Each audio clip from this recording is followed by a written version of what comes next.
faire souffrir ceux qui annonçaient la parole de Christ en cette époque-là.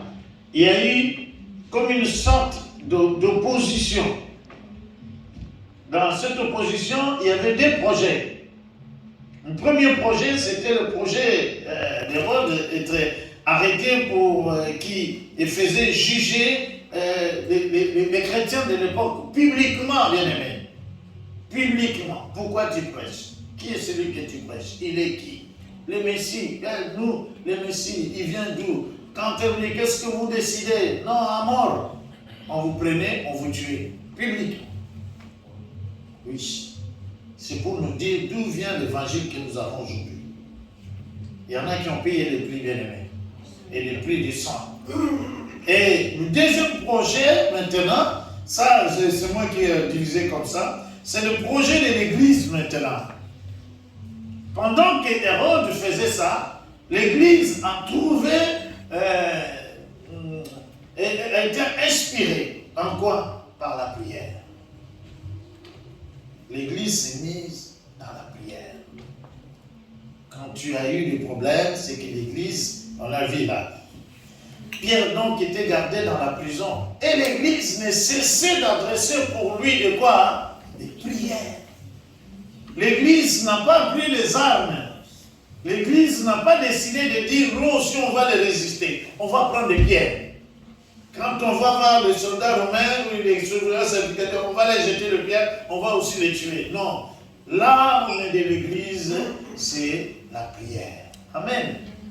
Et c'est comme ça que les deux projets devraient s'affronter. Alors, il y a les jours d'avant, Hérode, avec son plan qu'il avait maltraité, fit mourir, et il a vu que cela était agréable aux Juifs, il fit arrêter Pierre. C'est le sommet maintenant. Ça veut dire que pendant un temps, on cherchait en lui disant que non, il faut que tu arrêtes Pierre. Mais on cherchait Pierre à une situation pour l'arrêter. Mais on est venu l'arrêter, Pierre, en train de prêcher dans la synagogue ou dans le temple. Elle a dit, vous savez que ça, ce sont des choses qui sont interdites. Aujourd'hui, on est bien. Amen. Mais à cette époque-là, ce n'était pas facile. Et c'est comme ça que Pierre, on l'a arrêté, on le met en prison. Et quand on le met en prison, ce sont des prisons qui étaient un peu spéciales. Pourquoi spécial? C'est que c'est une prison qui était gardée 24 heures sur 24 avec des gens. On nous présente que non, on lui dit, gardez-les bien pour qu'ils ne s'échappent pas. On attend tout simplement que la part qui passe, celui-là, c'est celui qu'on va livrer. Vous imaginez un peu? Vous vous promenez tranquillement, mais dans la tête des gens, c'est qu'il fait un complot pour dire que non, on attend que ça passe là, on va voir. On attend qu'il trouve un mari. On attend qu'il se marie. Toi, tu te réjouis, mais tu oublies. À chaque projet d'un enfant de Dieu, hein, laisse-moi dire à quelqu'un, c'est que le diable aussi fait un contre-projet. Mais l'avantage que nous avons, Dieu nous garde. Amen. Et Dieu nous protège de ces choses-là. On dit ceci, Hérode allait les faire comparaître. Et Pierre, lié comment? Des chaînes, bien aimés, liées, qui ne pouvaient même pas bouger. Et il dormait entre deux soldats.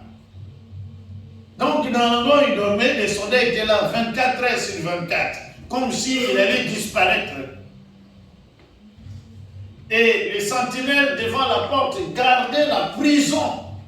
Ça veut dire qu'en dehors de ça, et l'explication qu'on nous donne dans la version que j'avais, il a dit que non, il était gardé par 16 gardes. 16 gardiens, bien aimés. Un homme gardé par 16 gardiens. Pour nous montrer tout simplement quelle est les vraies cruautés qui étaient donc, dans Hérode. Hérode fit saisir et jeter en prison et il chargea 4 groupes de 4 soldats qui le gardaient. 4 groupes de 4 soldats. Ça veut dire que 4 groupes, 4 fois 4, c'est simple, les calculs, ça fait 16. pour dire que non, il ne peut pas sortir. Mais notre Dieu est fort. Amen. Amen. Dieu est puissant. Amen. Quelle que soit la situation, bien-aimé. Pierre, dans sa tête, si j'étais à la place de Pierre, sûrement il se disait, pour moi c'est fini. Pour moi c'est fini. Je ne sais pas pour vous, mais bon. Moi, ça m'est déjà arrivé d'arriver à ce point-là, à dire au Seigneur, je sens que c'est fini pour moi. Mais ce n'est pas encore fini. Amen. Amen. Vous voulez encourager quelqu'un à dire, ce n'est pas encore fini. Parce que c'est Dieu qui tient toutes choses, ou la vie entre ses mains. Amen. Ce n'est pas parce qu'on a décelé une telle autre maladie dans ta vie que c'est fini. Ce n'est pas encore fini. Ce n'est pas parce que tu traverses une situation qui est autant difficile, j'ai dit bien difficile, parce que je n'en connais pas, que c'est fini. Le mal, c'est de dire que c'est fini. Mais Pierre, il était dans ce genre de conditions, parce qu'il attendait. On a dit que non, on l'a déjà tué les autres par épée, Pierre. En quoi qu'est-ce que Dieu va te délivrer dans tout ça là? Parce que les autres sont passés. Et attends seulement ton tour, ça va venir demain, après-demain. Et c'est comme ça que quelqu'un me disait, pasteur, moi je sens que non, je vais mourir. Et tout cela est résumé par un mot que je voulais vraiment encourager quelqu'un, la souffrance, bien aimé. La souffrance. Mais j'ai remarqué que même dans la vie chrétienne, on n'aime pas la souffrance. Personne n'aime souffrir. Parce que le mot même, il dit souffrir. C'est que ça fait mal. Mais dans la marche d'un chrétien, il faut le savoir que la souffrance fait partie. C'est une promesse. Oh, bien aimé. Je sais que c'est un mot difficile. La souffrance en fait partie des promesses. Philippiens 1, 29. Philippiens 1, 29. Philippiens 1, 29. Corinne, tu as trouvé le temps que nous mettons ça. Philippiens 1, 29. On disait un pasteur, ça c'est dans les nouveaux, c'est pas dans l'Ancien Testament. Ça, dans les épîtres de Paul. Philippiens 1, 29. Et c'est là de la part de Dieu, car il vous a été fait la grâce par rapport à Christ. Non seulement de croire en lui, mais encore de faire quoi? De souffrir. Ah non, tu n'as pas voulu dire avec moi. Il a dit ceci, non seulement de croire en lui, mais encore de faire quoi? Oui, ça veut dire qu'il nous a été donné non pas seulement le fait de croire en Dieu, de croire en lui. Croire en nous, c'est oui, c'est bon. Si j'ai demandé qui croit que Jésus est le Seigneur, tout le monde va dire oui, je le crois. Mais est-ce que quelqu'un croit que non, tu vas souffrir avec Jésus? On va dire non, non, pasteur. Mais c'est juste pour nous encourager. Marc 10, verset 30, je vais lire ces trois textes. Marc 10, verset 30, et on finira par Acte 14, 22. On est parti par Marc 10, verset 30. C'est une question que les disciples ont posée à Jésus, en disant, nous on te suit, on ne sait même pas qu'est-ce qu'on va gagner. C'est tout à fait normal. Il dit, mais moi je me suis privé, comme disent les gens, je suis le Seigneur, je ne vais pas suivre mon corps ni ma vie, je vais me donner totalement au Seigneur. Et puis, ils se sont rendus compte, ils disent, mais non, mais maintenant, nous on a tout fait là, qu'est-ce qu'on va gagner? Vous lirez à la maison la partie qui avant.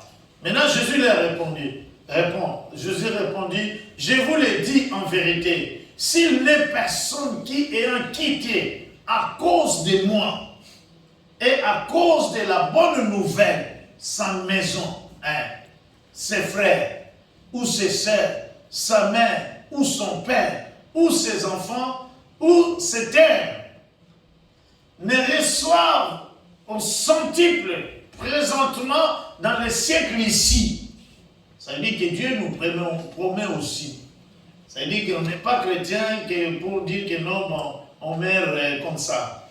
Il a promis qu'on aura même dans les siècles présents. Mais ce n'est pas fini. Dans les siècles-ci, des maisons, des frères, des sœurs, des mères, des enfants et des terres avec des persécutions. Ah là là là, ça c'est fort. Marie-Ange est venue de dire ici, c'est que je ne regrette pas. J'ai des frères, j'ai des sœurs, j'ai ma mère, j'ai béni le Seigneur pour ça. C'est ça qu'elle a promis. Elle a dit, tu me suis, tu ne regretteras pas. Tu as l'impression que non, tu t'es éloigné de ta famille. Mais Jésus lui dit non, tu auras de la famille. Tu auras tout ça. Tu auras même des maisons. Wow, merveilleux. Mais à la fin, il dit, même des terres avec des persécutions. Où ça? Et dans les siècles à venir, la vie éternelle. On a mis tout. Même la persécution est dans la promesse de Dieu, bien-aimé. Et même dans le problème exigé dans la promesse de Dieu, bien-aimé. C'est pour cela, même quand tu passes des moments de persécution, des moments difficiles, ne crois pas, ne commence pas à dire simplement c'est le diable. Ne commence pas à te décourager. Ne commence pas à dire au Seigneur, ça y est, c'est fini quoi, j'abandonne. Beaucoup abandonnent comme ça là. Ils s'arrêtent, ils se disent, non mais ça, si c'était Dieu, je ne pense même pas que Dieu allait me faire ça. Mais je ne parle pas de la souffrance voulue ou imposée par des hommes qui n'ont pas de sens. Amen. Mais je parle de la persécution, des situations difficiles qui peuvent vous arriver. Tu peux te retrouver comme ça, chômeur, tu n'as pas de travail. Et tu te dis, mais qu'est-ce que je vais faire? Je vais nourrir mes enfants, je vais faire ça, je dis, Seigneur. Mais on te voit, tu es souriant. On te voit, tu exhortes les gens. On te voit, tu es dans la joie, tu encourages même. Pourquoi tu te dis, ce que je traverse, je sais que mon Dieu va me faire sortir de là. Ça peut être aussi une maladie, bien-aimé. Tu te dis, mais je n'ai rien fait, moi. Pourquoi ces choses se sont imposées à moi? Tu dis, Dieu, mais enlève-moi ça, là, bien-aimé. Tu dis, Seigneur, pourquoi dans ma vie? Pourquoi? Mais Dieu est en train de t'encourager cet après-midi, bien-aimé. Amen. Amen. Je vois, vous êtes devenus tristes. Amen. Amen. Donnez-moi un amen. Amen. Amen. Seigneur, merci. Et c'est comme ça que cela arrive même à Pierre. Peut-être Pierre, ce jour-là, il a prêché la parole de Dieu. Il n'a rien fait, bien-aimé. Regardez, il n'a que prêché Christ. Tu veux, tu acceptes, tu ne veux pas, tu laisses. Mais pourquoi vous m'arrêtez? Pourquoi vous me mettez en prison? Pourquoi vous m'enchaînez? Pourquoi vous mettez autant de gardes? Je n'ai pas la possibilité de faire quelque chose. Je fais, ça ne marche pas. J'essaie tout. Ça, ce sont des gardes qu'on m'a mis autour de moi. Elle dit, Seigneur, mais comment là? J'arrive pas. Et Dieu est bon, bien-aimé. Dieu est bon, il est merveilleux, bien-aimé. J'ai donné troisième. Il y a Acte 4, combien? Acte 14, verset 22.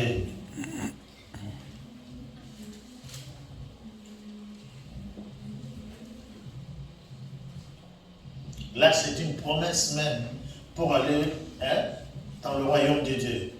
Il dit, fortifiant l'esprit des disciples, c'est Jésus. Il fortifiait les disciples, les exhortant à persévérer, bien-aimés. Persévérer dans la foi. Et disant que c'est par beaucoup de quoi?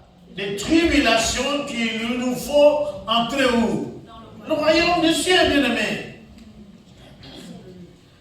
Oui, bien-aimés.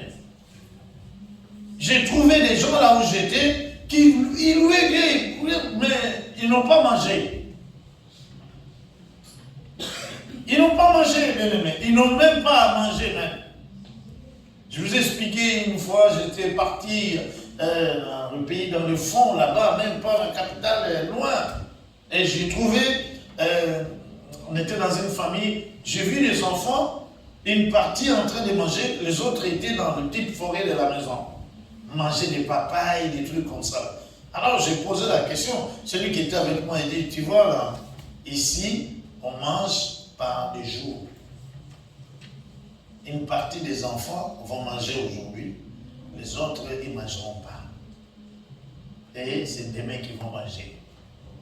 J'ai dit non, qu'on me raconte ça, mais que je ne puisse pas le voir quand même. Ils m'ont dit si, tu es vraiment, on ne te raconte pas, mais c'est ce que tu vois. Donc quand ce n'est pas le jour, ils montent les arbres qu'il y a à la maison. Et Dieu bénit lui.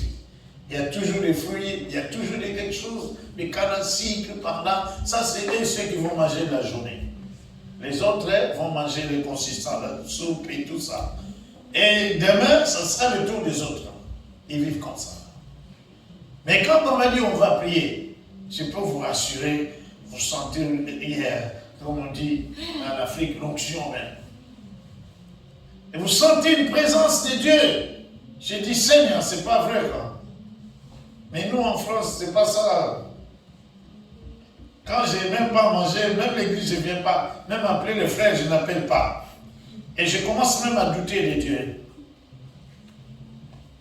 Et quand tu as une persécution, beaucoup abandonnent, bien-aimés. Cela nous est arrivé pendant le temps des confinements, bien-aimés. Il faut qu'on avertisse à l'église. Même pour aller au ciel, dans le royaume des cieux, il est là. Nous disons que c'est par beaucoup de tribulations qu'il faut entrer dans le royaume de Dieu. Quelqu'un est en train de dire, non, pasteur, donc toi tu nous dis que non, il faut que j'accepte les souffrances dans ma vie, il faut que, mais maintenant ma vie, je ne vais pas me réjouir. Je ne parle pas de ça avec les je nous exhorte que non, quand cela arrive dans la vie, dis-toi tout simplement que Dieu est avec moi. Dieu est avec moi, bien-aimé. Dieu est avec moi quand je me réjouis, Dieu est avec moi même quand je pleure. Même quand je pleure, bien-aimé. Même quand je perds une personne, c'est la Bible qui donne la promesse de la mort, bien-aimé. Ce n'est pas Satan. Dieu a donné un temps à un homme. Alors, au-delà maintenant de tout ça, là, quand on passe des persécutions, la bonne nouvelle, c'est que Dieu est toujours au contrôle de nos vies. Amen. Dieu est toujours au contrôle de nos vies. Il dit ceci, la deuxième partie, après 6 ou 7 là, quand l'ange maintenant est entré en jeu maintenant. Il dit que Dieu maintenant commence à trouver des solutions pour te faire sortir de la prison, bien-aimé. Sortir de la prison. Le diable veut tout le temps nous mettre en prison. Le diable veut mettre nos enfants en prison, bien-aimés. Si tu te laisses comme ça, là, on va tout simplement se rendre compte qu'on commence à subir. Soudain, un ange du Seigneur apparut. Et le ciel resplendit de lumière. Wow! J'ai parié que Pierre, là où était en prison, il était en train de bénir Dieu. Et Dieu, Seigneur, si je suis dans cette situation, ce n'est pas parce que j'ai péché. Ce n'est pas parce que j'ai volé. C'est tout simplement j'ai apporté ta parole, Dieu. Tu es le maître des temps. Tu es le maître de toutes choses. C'est qu'éternel, tu sais que j'ai des enfants, ils doivent manger. Je n'ai pas de travail, Seigneur. Tu sais qu'il y a ça dans ma vie. Seigneur, je sais, Seigneur, que par te mettre sûr que tu as donné la guérison.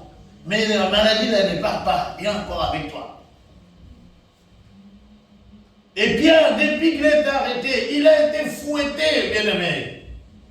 Il a été fouetté, il disait, ah Seigneur, moi qui prêche ta parole, on m'a ridiculisé comme ça. Moi qui suis chrétienne, on me fait comme ça, ma vie reste comme ça là. C'est pas vrai, pourquoi je suis en confusion avec ma femme? J'ai pris, voilà, avec un couple, il dit, Seigneur, pasteur, je prouve que non, mais je suis à la fin là. J'en peux plus, quoi. J'en peux plus. Mais je peux vous rassurer, dans le petit travail de pasteur que j'ai fait, je vois combien les couples sont attaqués, bien-aimés. Je voulais dire à quelqu'un, ne sois pas tout simplement des côtés de quelqu'un qui veut des raisons. Tu peux perdre ce que Dieu t'a donné parce que tu vas avoir la raison. Le diable sait donner beaucoup de raisons aux chrétiens. Il te donne des raisons. Mais tu as des raisons avec toi, mais tu perds. Tu vas perdre ta femme, tu vas perdre ton mari. Et tu vas perdre tes enfants.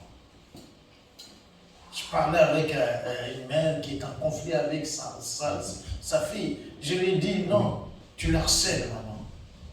Cet enfant vient de ton ventre. Va le réclamer à Dieu. au lieu de crier l'enfant, va crier à Dieu. Fais comme Anne dit. Anne, avant, il se battait avec Pénina. Il croyait que non, si elle est comme ça, c'est à cause de Pénina. Mais il sait qu'elle ne savait pas que Pénina était la chose qui devait la motiver.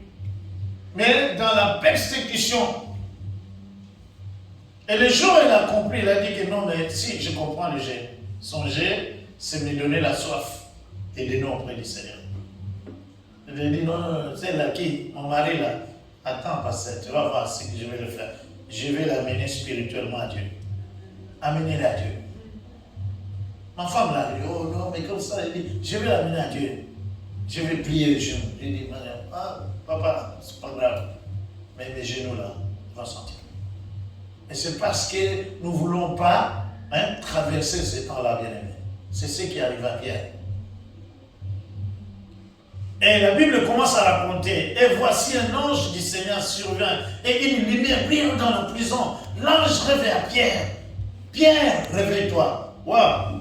Vous savez, des fois, quand Dieu commence à agir dans nos vies, très souvent, nous, on a l'impression de voir que ce jour-là, il n'y aura pas de soleil. Mais je voulais te dire que non, il y aura le soleil. C'est un jour comme là. C'est un jour comme là. Peut-être que c'est en sortant d'ici, c'est là où on va t'appeler. C'est peut-être en sortant d'ici que tu vas trouver la solution.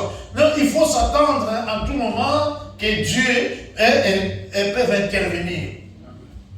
Soyez tout simplement branchés. Soyez tout simplement en communion avec Dieu. Et dites Dieu, mais j'attends. Aujourd'hui ça ne s'est pas fait, je vais attendre. Un mois ça ne s'est pas fait, j'attends, bien-aimé. J'attendrai parce que c'est Dieu qui est au contrôle, bien-aimé. Je ne vais pas dire que non, bah ouais, Dieu et tout, le découragement, ça va venir. Ça viendra, on n'est pas des super-hommes. Mais quand ça va venir, c'est pour que tu surmontes ça. Que tu sois au-dessus de ça. Pierre, lève-toi, Pierre. Pierre dit, wow. Pierre se lève. Ça devient un rêve maintenant. Ça devient un rêve.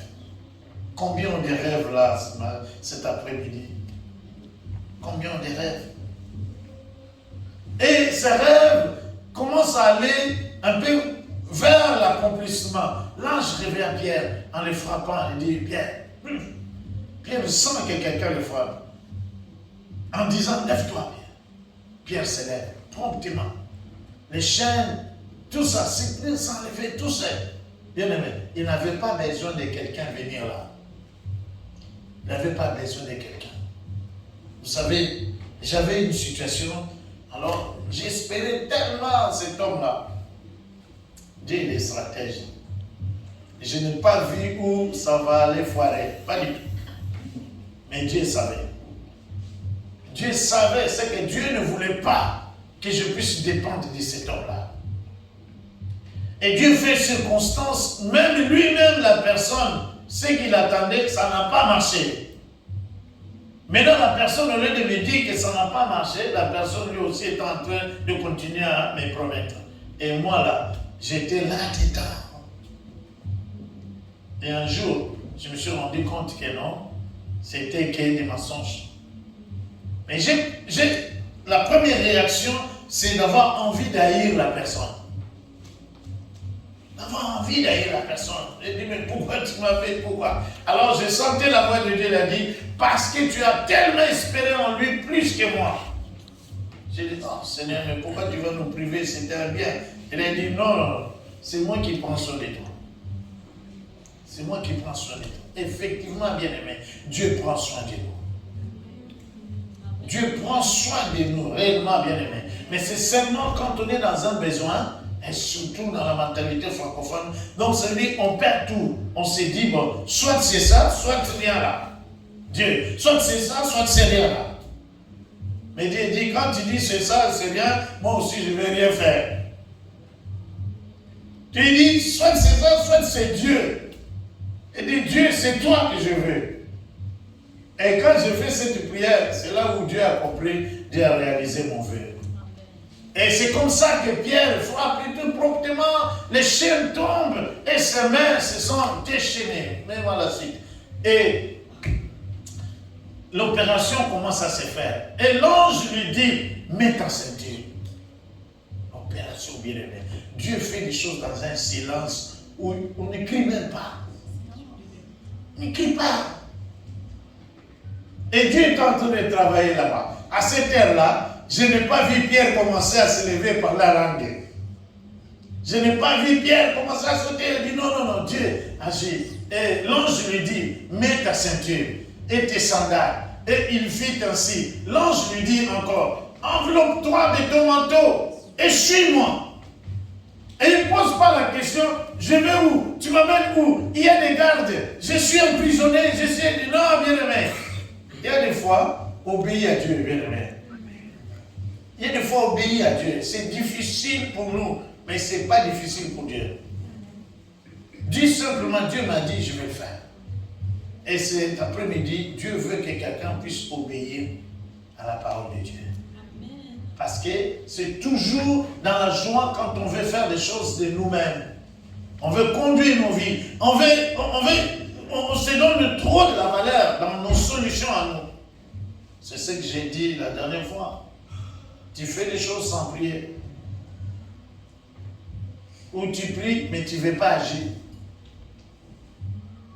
Mais maintenant, tu t'attends à quoi? Ou je m'attends à quoi au Seigneur? Là, c'est Dieu qui lui dit chaque étape. Écoutez bien, bien-aimés. Ce n'est pas parce que quand on a dit, mets la ceinture, il se lève là. Maintenant, il part même avant l'ange. Il allait rencontrer les soldats dehors là. Et c'est comme ça que l'ange lui dit encore, enveloppe-toi et ton manteau et suis-moi. Wow. Suis-moi. Mais il a dit, lève-toi. Mais dans ces circonstances-là, lui, suis-moi. C'est dans le voie de Dieu, bien-aimé. C'est dans le voie de Dieu. Dieu est en train de suivre. Dis à Dieu, Seigneur, j'ai prié il y a longtemps pour cette situation. Mais j'ai besoin d'une orientation. J'ai besoin que toi, tu puisses me conduire. J'ai besoin de te suivre.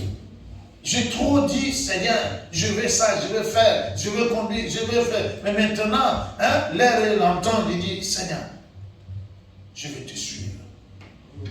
L'ange lui dit, suis-moi, suis-moi. Parce que c'est lui qui connaît là où il va t'amener. Toi, tu ne sais pas. Moi, je ne sais pas. Mais Dieu, il sait là où il veut m'amener. Mais la suite. On va clôturer. Pierre sortit et les suivit, ne sachant pas ce qui se faisait. Wow. J'ai dit, Seigneur, s'il te plaît, comment je peux arriver jusqu'à un niveau où Pierre était là et dit, il y a des choses qui se font dans ma vie, mais je suis tout simplement en train de voir. Mais ça a commencé, bien aimé. Ça a commencé dans ma vie. Mais je le vois venir. J'ai dit, Seigneur, je fais quoi? J'ai dit, Seigneur, je m'attends à toi. Il a déjà commencé. Il a commencé dans ta vie, bien aimé. Il n'a pas encore achevé. Ne sois pas pressé. Ne sois pas pressé. Ne sois pas lent non plus. Mais laisse le temps à Dieu. Laisse le temps à Dieu. Et il a commencé faisant, il dit, sachant pas ce qui se passe, par l'ange fit réel et l'imagination avoir une vision. Lui, il avait l'impression qu'il rêvait, bien aimé. C'est ça ce qui va arriver dans ta vie et dans ma vie. Tu auras l'impression que tu es en train de rêver. Mais ce sera Dieu qui est en train de t'élever. Et ce sera Dieu qui est en train d'agir dans ta vie. Attends-toi au Seigneur, bien-aimé. Attends-toi au Seigneur, mais quand Dieu va agir, tu auras l'impression que non, tu n'es plus aux commandes de ta vie. Il y a des choses que nous faisons des fois parce que nous le ratons. Nous forçons beaucoup, bien-aimé. Nous forçons beaucoup, j'ai dit. En mentalité francophone, c'est très souvent comme ça. Tout est carré. Et quand tout est carré, on ne fait pas entrer Dieu. Oh, je vais dire quelque chose, peut-être ça va bouleverser la vie de quelqu'un. Je disais ça à un couple, à un frère, j'ai dit, vous savez, même quand tu sais que tu as un salaire à la fin du mois, ne mets pas toute ta confiance dans le salaire à la fin du mois. Espère en Dieu. À tout le temps, quand tu l'as, tu les mets là, tu dis, Seigneur, si j'ai ça, c'est parce que toi tu as donné. Mais je sais que ce que j'ai ne va pas suffire. Je vais attendre à toi. On ne le dit pas. Un frère me disait, pasteur, je ne peux pas donner la dîme. Car dès que j'ai mon salaire, tout est parti déjà. Découvert et tout. Quand je sais que je vais payer, donc maintenant, je me rends compte que non, je n'ai plus, même moi-même, je vis qu'avec le découvert de la banque.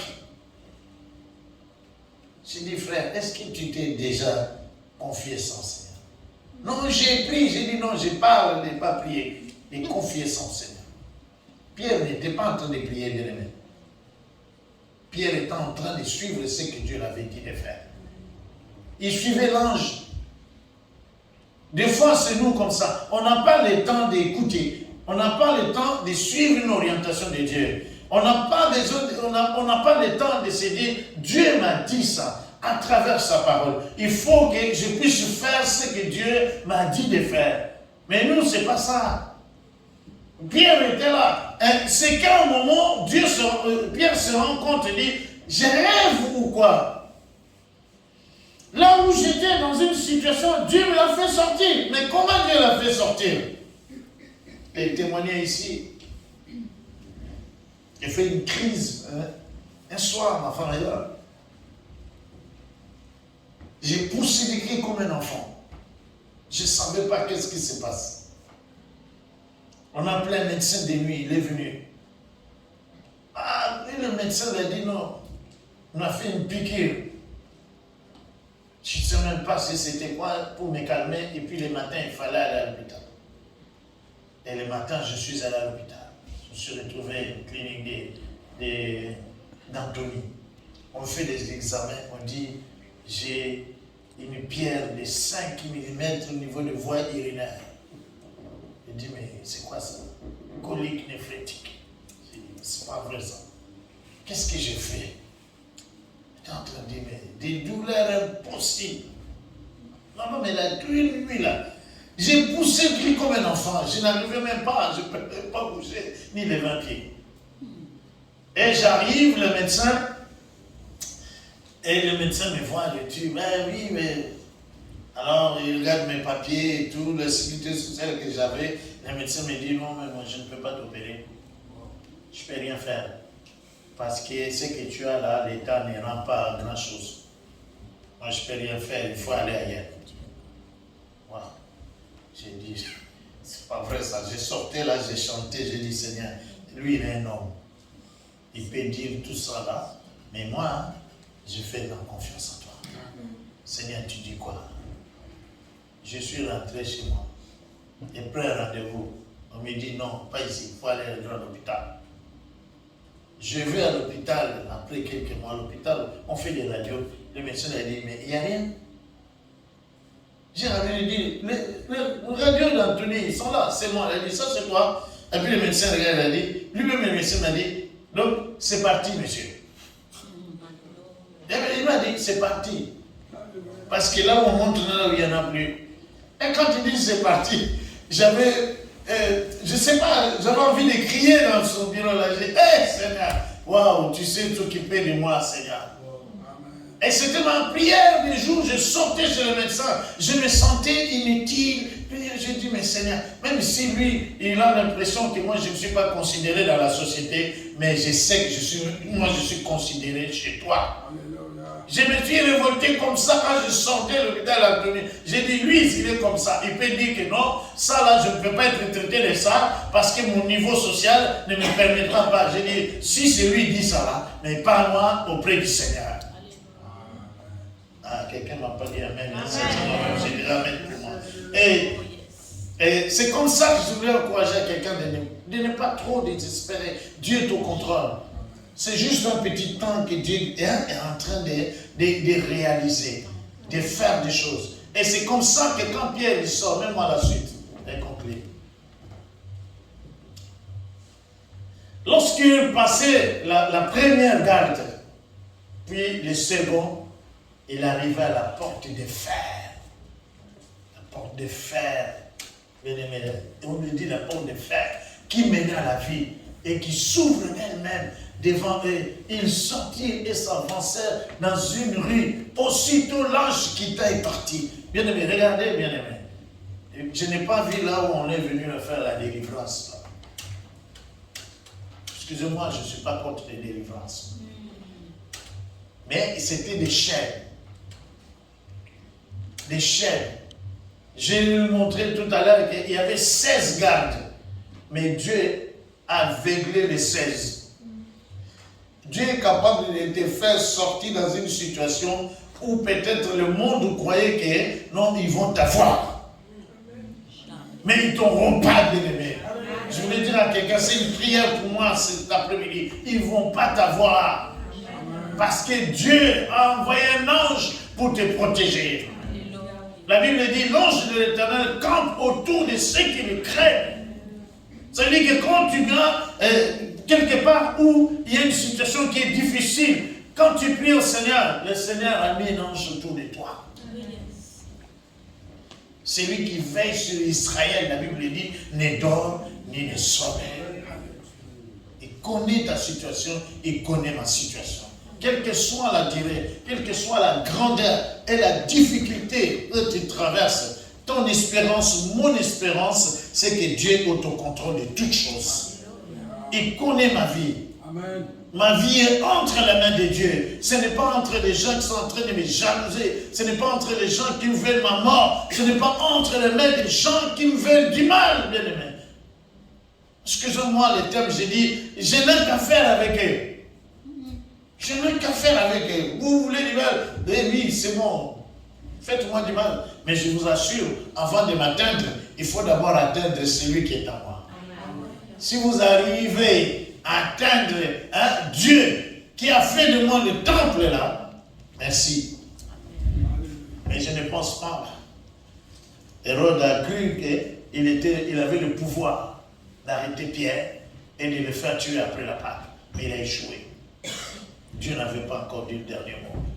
Lorsqu'il passait et tout, aussitôt l'ange le quitta, même à la suite, pour que je clôture. Revenu en lui-même, Pierre dit ceci, je vois maintenant, d'une manière certaine, que le Seigneur a envoyé qui? Ah oui, c'est le Seigneur qui a envoyé son ange. Pierre savait? Non. Pierre a commandé ça? Non, bien-aimé. Tu n'as rien, tu ne peux même pas ajouter même une seconde de ta vie, bien-aimé. Tu ne peux pas, même si tu te fâches contre Dieu, même si tu te plains, tu n'ajouteras même pas. Mais Dieu est au contrôle de ta vie. Et il dit non, maintenant, d'une manière certaine, que le Seigneur a envoyé son ange et qu'il m'a délivré de la main de qui? D'Hérode. Hérode, bien-aimé. Cette image. Si vous allez taper sur Google, lisez l'histoire d'Hérode. C'est un homme qui était très mauvais. Quand je dis mauvais, c'est mauvais. Je vous ai déjà dit, ça veut dire qu'il n'est pas un juif total, un demi-juif. Ça veut dire que lui, il s'en foutait de l'histoire juif ou pas. Son intérêt, c'était sa gloire. Il pouvait brûler les chrétiens, comme ça, sans se soucier, bien-aimé. Le diable n'est pas ton ami ni mon ami, bien-aimé. La Bible lui dit qu'il est venu que pour détruire et gaucher. Ça veut dire qu'il détruit ta vie. Si tu sympathises beaucoup avec lui, lui il va seulement dire à Dieu, c'est pas moi qui l'ai invité chez moi. Lui-même il est venu. Comme il est venu, moi je vais bien le saccager. Le Seigneur envoya son ange et Hérode et tous ceux qui étaient le peuple juif attendaient qu'il soit. Même à la suite,